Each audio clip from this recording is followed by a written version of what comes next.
Now, before we get into today's video, I want you all to click the link below and join my email list right now. There's a whole lot of great content that I want to send to you, but YouTube doesn't let me show you. Must be systemic racism. They deleted a bunch of our videos, but that will not stop me from telling you the truth. So join my email list right now. The link is in the description. New York Times. Hell just froze over. 8 columnists wrote columns saying we were wrong about various things. Let's just take 3 of them.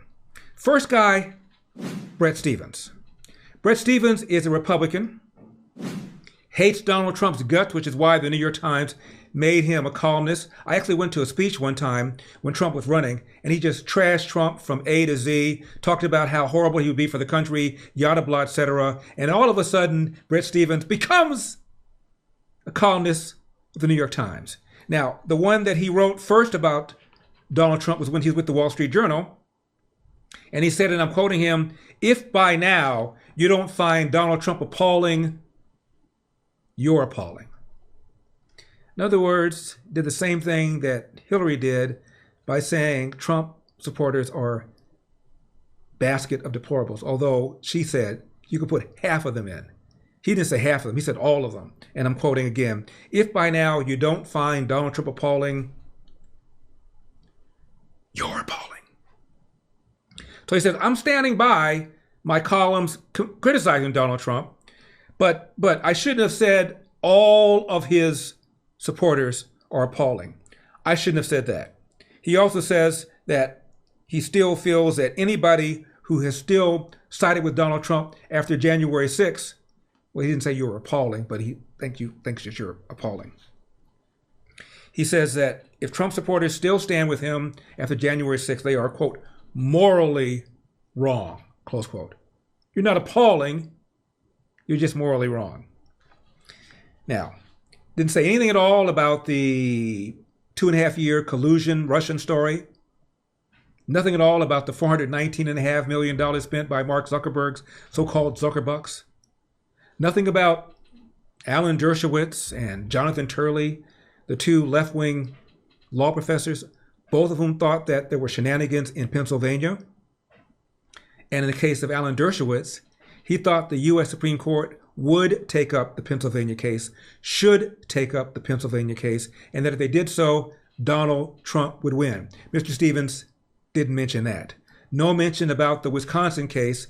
4-3, Donald Trump lost it on procedural grounds, but the Chief Justice of the Wisconsin Supreme Court filed a dissent, and she said, all these things that we've done, all these drop boxes, they were not lawful.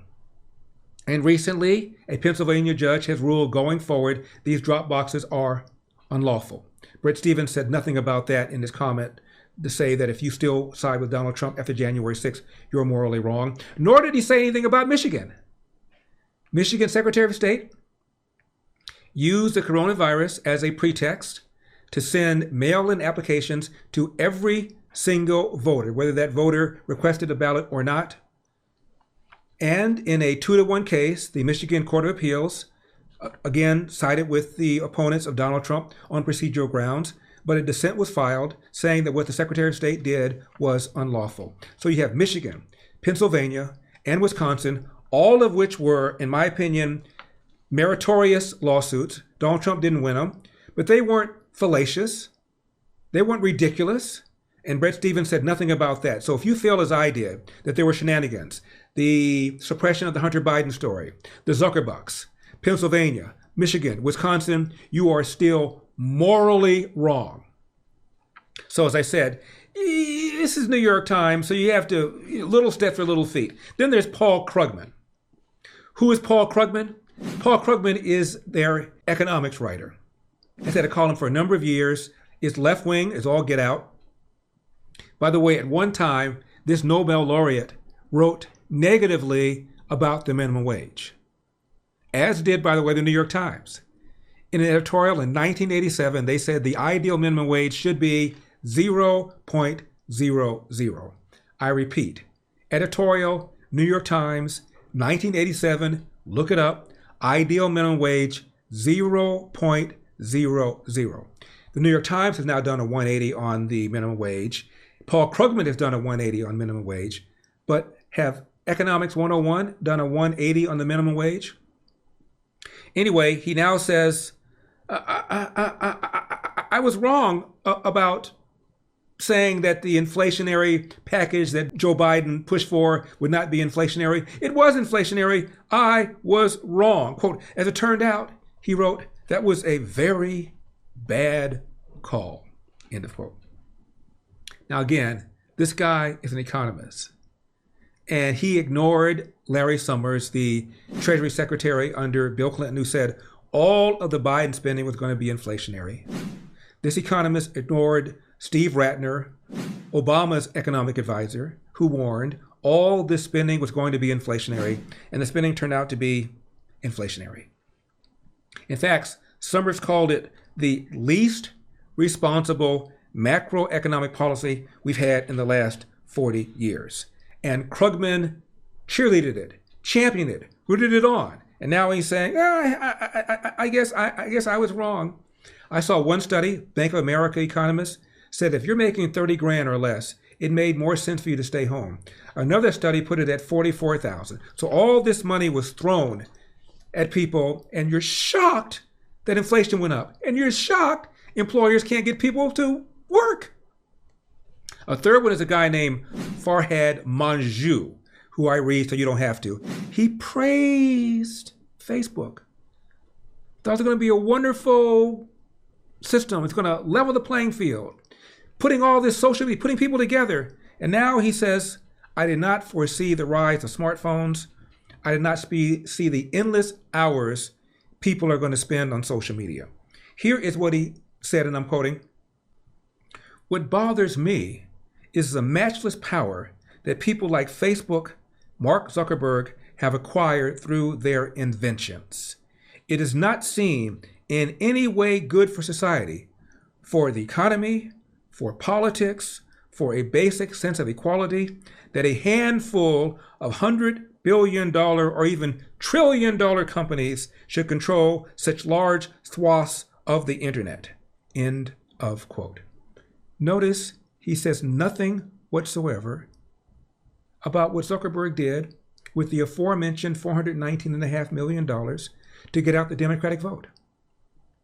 There's a documentary I've urged you to watch by Citizens United called Rigged, which talks about the Zuckerbucks, and the money was spent on Democrat electors to get out the Democratic vote. That is a huge reason that Joe Biden won this election. Mr. Farhad Manjoo says nothing about that. Nor does he say anything at all about the way people like Facebook have suppressed stories like the aforementioned Hunter Biden story. It wasn't just Twitter that suppressed it. Facebook also did. That's a story that broke days before the election that showed that Joe Biden was lying when he said he knew absolutely nothing about Hunter Biden's business dealings, was lying when he said he got no money out of it. On the laptop, it says, refers to Joe Biden as the big guy getting 10%. And the New York Times suppressed it. The Washington Post suppressed it. And then later on, they went, we were wrong about that. It was a legitimate story. We were wrong after their guy got safely elected. Now, be sure to smash that like button, hit subscribe. We put up excerpts of the show every single day. When we come back, another example of the oh so tolerant left. Don't go away. Hope you enjoyed that video. The full show is available to watch right now on Epoch TV. Just click the link in the description below to learn more, because we've got a country to save.